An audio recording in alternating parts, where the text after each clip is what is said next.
샬롬, 주님의 이름으로 평안을 전합니다. 이번 주만 지나면 이제 현장에서 새벽 예배를 드리실 수 있게 됩니다. 영상으로 드리는 마지막 한 주간인데요. 함께 경건한 마음으로 예배 드리겠습니다. 우리 사도신경으로 우리의 신앙을 고백하겠습니다. 나는 전능하신 아버지 하나님 천지의 창조주를 믿습니다. 나는 그의 유일하신 아들 우리 주 예수 그리스도를 믿습니다. 그는 성령으로 잉태되어 동정녀 마리아에게서 나시고 본디오 빌라도에게 고난을 받아 십자가에 못 박혀 죽으시고 장사된 지 사흘 만에 죽은 자 가운데서 다시 살아나셨으며 하늘에 오르시어 전능하신 아버지 하나님 우편에 앉아 계시다가 거기로부터 살아있는 자와 죽은 자를 심판하러 오십니다. 나는 성령을 믿으며 거룩한 공교회와 성도의 교제와 죄를 용서받는 것과 몸의 부활과 영생을 믿습니다. 아멘. 함께 찬송하겠습니다. 찬송가 559장 사철의 봄바람 불어있고 함께 찬송하시겠습니다. 찬송가 559장입니다.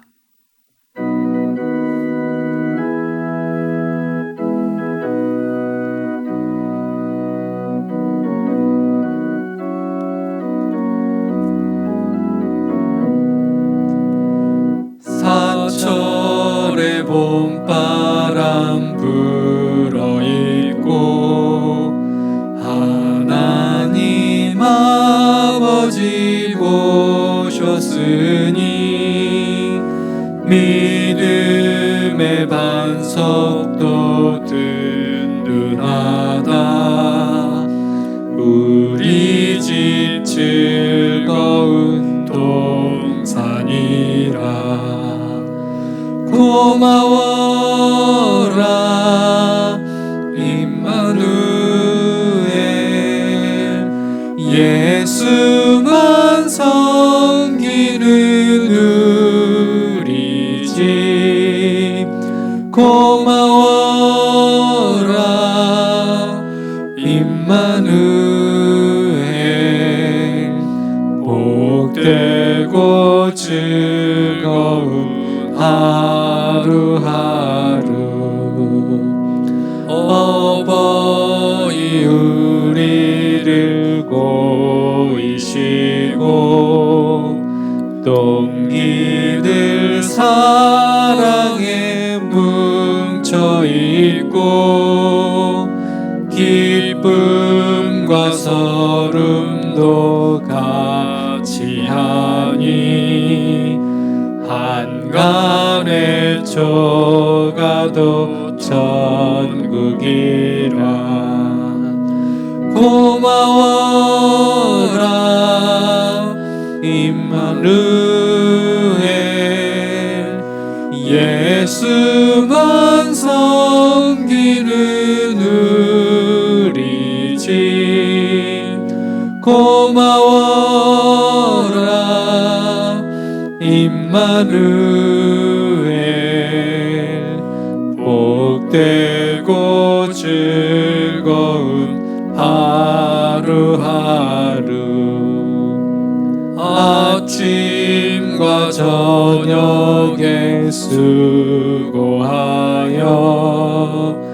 다같이 일하는 온 식구가 한 상에 둘러서 먹고 마셔. 여기가 우리의 낙원이라. 고마워라 임마누엘 예수만 섬기는 우리 집. 고마워라 임마누엘 복되고 즐거운 하루하루. 아멘. 하나님 말씀 함께 보겠습니다. 오늘 함께 나눌 하나님의 말씀은 에스겔 46장입니다. 구약성경 에스겔 46장입니다. 에스겔서 46장 13절부터 15절까지 말씀을 제가 봉독해 드리겠습니다. 에스겔 46장 13절부터 15절까지 말씀입니다.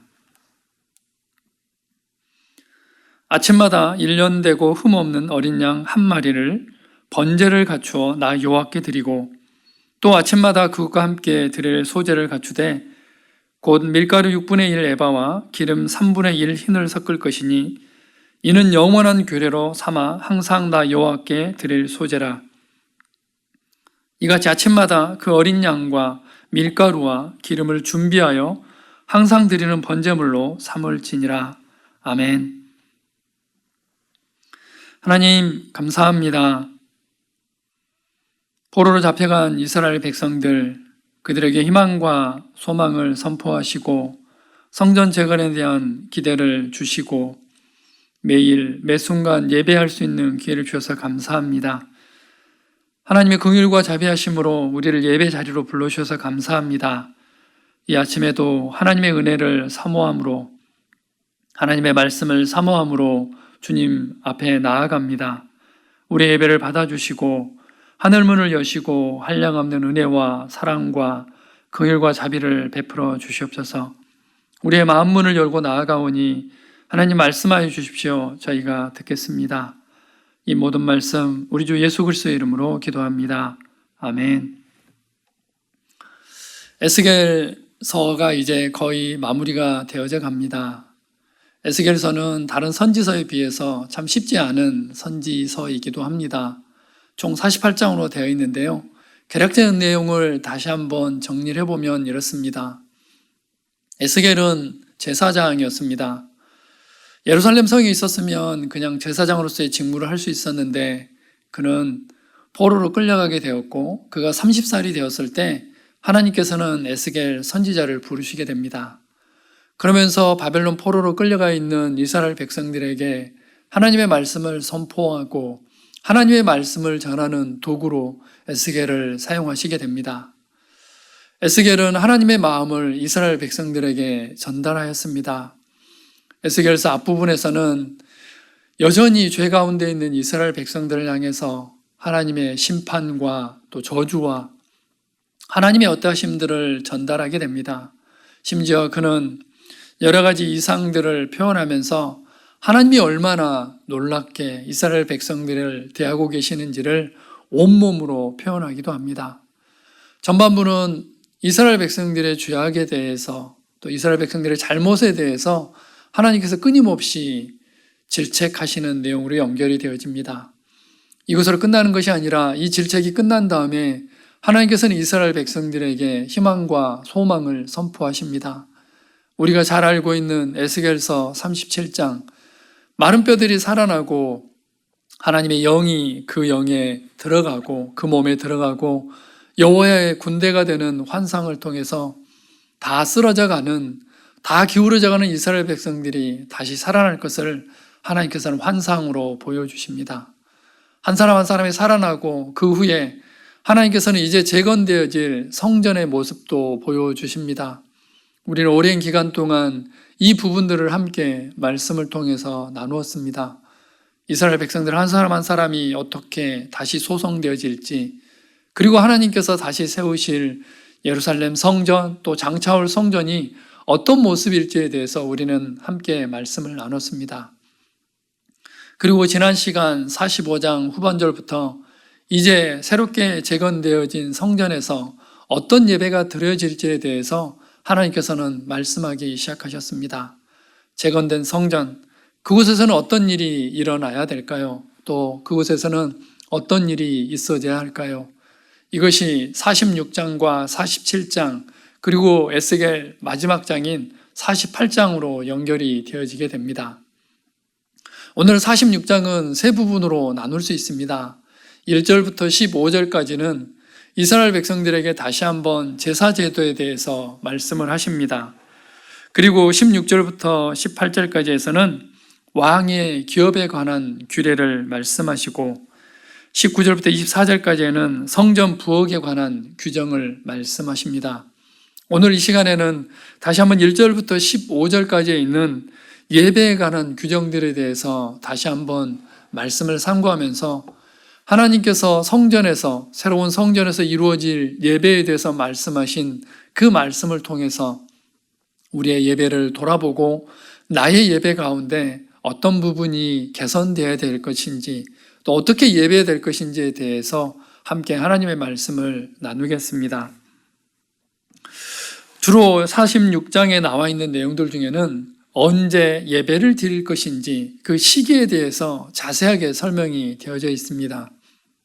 이스라엘 백성들이 언제 모여서 함께 예배할 것인지에 대해서 이야기를 하고 있는데, 함께 모여서 예배를 드려야 되는 그 날들에 대해서 기록을 하고 있습니다. 먼저는 우리가 잘 알고 있는 대로 이스라엘 백성들은 안식일에 모여서 예배를 드려야 했습니다. 에스겔 46장 3절과 4절 말씀입니다.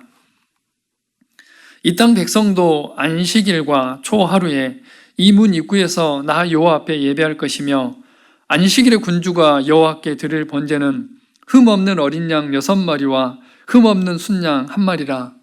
우리가 지금 드리고 있는 주일 예배와 같이 이스라엘 백성들은 매 안식일마다 모여서 함께 하나님 앞에 예배하였습니다. 우리도 이 안식일 제도를 따라서 일주일에 한 번 거룩한 주일을 지키고 있습니다. 하나님께서는 가장 먼저 안식일에 예배를 드려야 될 것을 말씀하셨고, 우리도 우리의 예배 가운데 나는 주일을 어떻게 지키고 있는지 점검할 필요가 있습니다. 또 이스라엘 백성들이 모여야 될 날이 있었는데, 에스겔 46장 6절 말씀 보면은 초하루에는 흠없는 수송아지 1마리와 어린 양 6마리와 순양 1마리를 드리되 모두 흠없는 것으로 할 것이며, 지금은 잘 드리고 있지 않은 예배입니다. 다른 성경에는 월상 예배라고도 하기도 하는데요. 매월 초하루, 일주일의 첫날인 주일, 그리고 매달의 시작인 초하루에 이스라엘 백성들은 예배를 드려야 했습니다. 먼저 그의 나라와 그의 일을 구하는 것, 하루의 시작인 새벽 예배를 드리는 것, 한 달의 시작인 초하루에 하나님 앞에 나아가서 예배를 드리는 것이 이스라엘 백성들이 드려야 할 예배였습니다.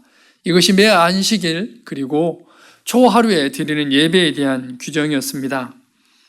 그리고 9절부터 나오는 말씀에는 정한 절기에 예배를 드리라고 하나님께서는 말씀하십니다. 그러나 모든 정한 절기에 이 땅 백성이 나 여호와 앞에 나올 때에는 북문으로 들어와서 경배하는 자는 남문으로 나가고 남문으로 들어오는 자는 북문으로 나갈지라. 들어온 문으로 도로 나가지 말고 그 몸이 앞으로 향한 대로 나갈지며. 여기 보면 정한 절기에 하나님 앞에 예비할 것을 말씀하고 있습니다. 이스라엘 백성들에게는 정한 절기가 있습니다. 우리가 잘 알고 있는 대로 7대 절기입니다. 그 중에 3대 절기는 이스라엘 백성들이 곳곳 이스라엘의 자기 기업에 살다가 1년에 3차례 예루살렘 성전에 와서 하나님 앞에 예배를 드려야 될 절기였습니다. 혹시 기억나실지 모르겠습니다. 유월절과 77절, 맥추절이라고도 하는 오순절이고요. 그 다음에 수장절, 우리가 잘 알고 있는 대로 장막절, 또 초막절을 이야기하는 이 세 절기에 하나님께서는 예루살렘 성에 와서 예배를 드릴 것을 말씀하십니다. 정한 절기에도 이스라엘 백성들은 예배를 드렸습니다. 출애굽기 23장입니다. 너는 매년 3번 내게 절기를 지킬지니라. 너는 무교병의 절기를 지키라. 내가 내게 명령한 대로 아비벌의 정한 때에 이래 동안 무교병을 먹을지니 이는 그달에 내가 애굽에서 나왔음이라. 빈손으로 내 앞에 나오지 말지니라. 맥추절을 지키라. 이는 내가 수고하여 밭에 뿌린 것의 첫 열매를 거둠이니라. 수장절을 지키라. 이는 내가 수고하여 이룬 것을 연말에 밭에서부터 거두어 저장함이니라. 내 모든 남자는 매년 3번씩 주 여호와께 보일지니라. 이스라엘의 7대 절기는 우리에게 상당히 좀 어렵게 다가올 수도 있습니다. 근데 늘 말씀드리지만 절기를 어렵게 생각하지 마시고 명절로 생각하시면 좋을 것 같습니다. 우리나라에도 2대 명절이 있죠. 또 좀 더 오랜 시절에는 더 많은 명절들이 있었는데 지금은 설날과 추석을 크게 지키고 있습니다. 이스라엘 백성들에게도 역시 이 절기는 명절입니다. 유월절, 이것은 이스라엘 백성들의 처음 시작을 알리는 절기였고요. 주로 이스라엘 원력으로 1월 14일 정도에 있어지는 달이 바로 이 유월절입니다. 유월절과 초실절, 그리고 유월절과 초실절 또 한 가지 무교절은 연결이 되어져 있습니다. 그래서 유월절을 지키러 예루살렘 성전에 와서 무교절을 지키고 그리고 초실절까지 지키게 됩니다. 이 세 가지 절기는 함께 묶여져 있어서 일주일 동안 절기를 지키고 이스라엘 백성들은 돌아가게 됩니다. 그런데 이 초실절은 이 이스라엘 백성들이 농사를 지면서 보리 추수를 처음 한 이삭, 이것을 드리는 때가 바로 초실절입니다. 그때부터 추수가 시작이 되어지는데 추수는 약 50일 동안 진행이 되어집니다. 그래서 초실절 이후에 77절, 77의 49조, 이것을 이제 오순절이라고도 하는데 초실절로부터 50일 되는 날, 이걸 오순절이라고 얘기합니다. 그래서 성경에서는 이것을 오순절, 77절, 또 하나는 보리를 거두는 절기라고 해서 맥추절이라고도 합니다. 그래서 이 오순절은 상당히 좀 떨어져서 혼자 떨어져 있는 절기이기도 합니다. 그 다음에 있는 절기가 바로 초막절입니다. 장막절이라고도 하고요. 이 초막절과 장막절은 이스라엘 백성들이 광야에서 텐트를 치면서 지낸 것을 기억하라라는 의미에서 하나님께서 제정하신 것입니다. 우리나라 명절로 보면 추석과 비슷한 건데요. 그래서 이 초막절과 장막절의 또 다른 이름은 수장절이라고도 합니다. 가을 거지가 끝난 다음에 이스라엘 백성들은 하나님 앞에서 절기를 지켜야 했습니다. 그래서 뒤쪽에 나와 있는 이 나팔절과 대속제일, 이 초막절 이 세 개는 또 다시 묶여지게 됩니다. 이스라엘 달력으로 7월 14일 정도 되어지게 되는데요. 이 세 가지 절기가 함께 묶여져서 예루살렘에 와서 절기를 통해서 하나님 앞에 제사를 드렸습니다. 1년에 큰 추수가 있을 때마다, 의미가 있을 때마다 그들은 예루살렘 성전에 와서 또 1년에 세 차례씩 모든 남자들은 하나님 앞에 예배를 드려야 했습니다. 그래서 정한 절기에도 이스라엘 백성들은 하나님 앞에 예배를 드렸습니다. 우리도 역시 부활절과 추수감사절, 이런 여러 가지 절기를 통해서 하나님 앞에 예배를 드리게 됩니다. 또 송구영신 예배도 드리고 크리스마스 성탄 예배도 드리게 되는데, 이런 절기를 통해서 우리는 하나님 앞에 다시 한번 결단하고 헌신하는 시간을 갖게 됩니다. 에스겔 46장 11절 말씀 보면, 명절과 성회 때에 그 소재는 수송아지 한 마리에 밀가루 한 에바요, 순양 한 마리에도 한 에바요, 모든 어린 양에는 그 힘대로 할 것이며 밀가루 한 에바에는 기름 한 흰씩이며, 그래서 명절과 성회 때에도 예배를 드릴 것을 말씀하고 있습니다. 안식일, 초하루, 그리고 7대 절기에 하나님 앞에 예배를 드려야 했습니다. 이 정도만 있는 것이 아니라 이제 상번제라는 것이 있습니다. 매일 아침 저녁으로 드리는 예배인데요, 바로 14절에 나와 있습니다. 또 아침마다 그것과 함께 드릴 소재를 갖추되 곧 밀가루 6분의 1 에바와 기름 3분의 1 흰을 섞을 것이며 이는 영원한 규례로 삼아 항상 나 여호와께 드릴 소재라. 이것을 상번제라고 얘기하는데 매일 아침과 저녁에 드리는 예배를 얘기합니다. 에스겔서 46장에는 아침만 드리는 예배로 나오지만 출애굽기에서는 아침과 저녁이라고 명시를 하고 있습니다. 그런 의미에서 새벽 예배를 드리고 있는 모든 분들은 바로 이 상번제를 드리고 있는 것입니다. 출애굽기 29장 38절과 39절 말씀입니다. 내가 제단 위에 드릴 것은 이러하니라. 매일 1년 된 어린 양 2마리니 한 어린 양은 아침에 드리고 한 어린 양은 저녁 때에 드릴지며, 이 제사는 제사장들이 드렸습니다. 이스라엘 백성들이나 왕이 드리는 제사가 아니고 바로 제사장들이 매일 아침과 저녁으로 하나님 앞에 예배를 드리게 되었습니다. 민수기 18장 3절과 4절 말씀입니다. 또 그들에게 이르라. 너희가 여호와께 드릴 화제는 이러하니 1년 되고 흠없는 순양을 매일 2마리씩 상번제로 드리되 어린 양 1마리는 아침에 드리고 어린 양 1마리는 해질 때 드릴 것이요. 이스라엘 백성들은 이런 예배를 드렸습니다. 매 안식일마다, 그리고 매달 초하루, 그리고 1년 동안에 있는 7대 절기 가운데, 그리고 그 위에도 있어지는 명절들을 통해서 이스라엘 백성들은 하나님 앞에 나아가서 예배를 드렸습니다. 무엇보다도 매일 아침과 저녁 상번제를 드림으로 인해서 하나님 앞에 예배를 드리라라고 하나님께서는 말씀하십니다. 에스겔서 46장을 보면서 그런 생각을 합니다. 사실 제사제도에 대해서는 레위기와 민수기, 신명기에 또 출애굽기부터 시작해서 너무나 자세하게 하나님께서는 이미 말씀을 하셨습니다. 그러함에도 불구하고 성전 이상을 말씀하신 다음에 하나님께서는 다시 한번 그 성전에서 어떤 예배가 어떻게 드려져야 될 것인지에 대해서 다시 한번 말씀을 하고 계십니다. 이스라엘 백성들의 회복, 성전의 재건, 그리고 그 다음에 있어져야 될 일이 있는데 그것은 바로 예배의 회복입니다. 우리도 지금쯤 예배의 회복에 대해서 다시 한번 묵상을 할 때가 되었습니다. 코로나19로 인해서 자칫 흐트러지기 쉬운 예배, 새벽 예배, 그리고 주일 예배, 그리고 있어지는 수요 예배와 화요 중보 등 여러 예배들이 코로나19로 인해서 흐트러지고 있습니다. 아마 이스라엘 백성들이 포로로 끌려가 있는 그 상황 속에서 그들은 온전하게 예배를 드릴 수 없었을 것입니다. 우리도 그와 비슷한 상황 가운데 있습니다. 그러나 놀랍게도 이제 다음 주가 되어지면 우리는 온전한 모든 예배를 드릴 수 있게 되어집니다. 매 주일마다 드리는 예배, 그리고 초하루 예배는 드리지 못하지만 또 개인적으로 드려지는 초하루 예배, 그리고 절기마다 드려지는 절기 예배, 그리고 상번제로 되어지는 매일 새벽마다 그리고 저녁마다 하나님 앞에 나아가는 그 예배를 우리는 다시 한번 추스릴 필요가 있습니다.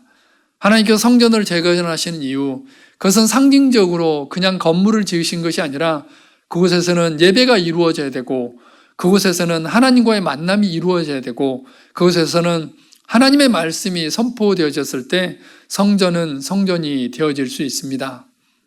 여기에 한 가지 더, 너희가 하나님의 성전인 것과 하나님의 성령이 너희 안에 거하시는 것을 알지 못하느냐.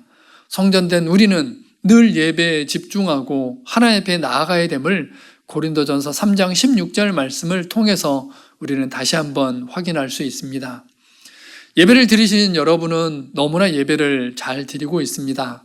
에스겔서 46장 말씀을 통해서 나의 예배를 다시 한번 돌아보고, 그리고 코로나19로 인해서 자칫 흐트러져 있는 예배가 있다면 다시 한번 추스리고 결단하고 헌신하고 예배를 우리의 삶 가운데 가장 최우선순위로 두는 우리의 삶이 되기를 원합니다. 그랬을 때 에스겔 47장은 이루어질 수 있습니다. 46장에서 예배가 온전히 이루어졌을 때 다음 시간에 말씀드릴 47장 성전에서 있어질 일들이 있게 되어집니다. 우리의 예배를 돌아보고 하나님이 기뻐하시는 예배, 또 온전히 하나님 앞에 연락되어지는 예배를 드리는 우리 모두가 되기를 주님의 이름으로 간절히 부탁을 드립니다. 하나님 감사합니다. 포로로 끌려간 이스라엘 백성들, 그 이스라엘 백성들에게 예배의 소망과 희망을 주셔서 감사합니다. 성전을 재건하고 그곳에서 다시 있어질 그 예배를 꿈꾸게 하시는 데를 감사합니다. 하나님, 우리도 예배의 재개를 꿈꿉니다. 새벽 예배를 현장에서 드리고 주일 예배를 현장에서 드리고 화요 중보와 수요 예배와 이 모든 예배를 현장에서 드릴 수 있을 것을 꿈꾸어 봅니다. 우리의 예배를 다시 한번 점검하게 하시고 온전히 하나님 앞에 나아가는 우리의 예배가 되어질 수 있도록 은혜로 함께하여 주시옵소서. 지금은 우리 주 예수 그리스도의 은혜와 하나님 아버지의 무한하신 사랑하심과 성령님의 교통하심의 역사가 예배를 가장 최우선순위의 삶에 두기를 원하는 사랑하는 주의 백성들 머리머리 위에 지금으로부터 영원토록 함께 하시기를 간절히 축원하옵나이다. 아멘. 함께 기도하겠습니다. 주신 말씀처럼 교회 예배 재개를 위해서 함께 기도하겠습니다. 모든 예배가 하루속히 정상화되어지고 예배를 통해 하나님과 깊이 만날 수 있도록 하나님의 임재를 경험하는 예배가 되도록 함께 기도하시겠습니다. 코로나19로 인해 힘들고 어려워하는 이웃을 위해, 특별히 경제적으로 힘들어하는 이웃을 위해서 기도하겠습니다. 또 환우들을 위해서 함께 기도합니다. 코로나 일선의 의료진들, 또 방역진들, 정치 지도자들에게 지혜를 주셔서 슬기롭게 잘 대처해 갈 수 있도록 함께 기도하겠습니다. 특별한 기도 부탁을 드립니다.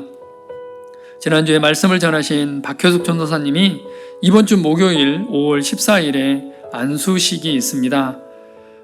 목사 안수식을 위해서, 그리고 목사 안수 이후에 영적인 활력과 또 목사로서의 여러 가지 역할들을 위해서 함께 기도해 주시면 감사하겠습니다. 우리 음악에 맞춰서 2, 3분 동안 함께 기도하시겠습니다. 기도하겠습니다.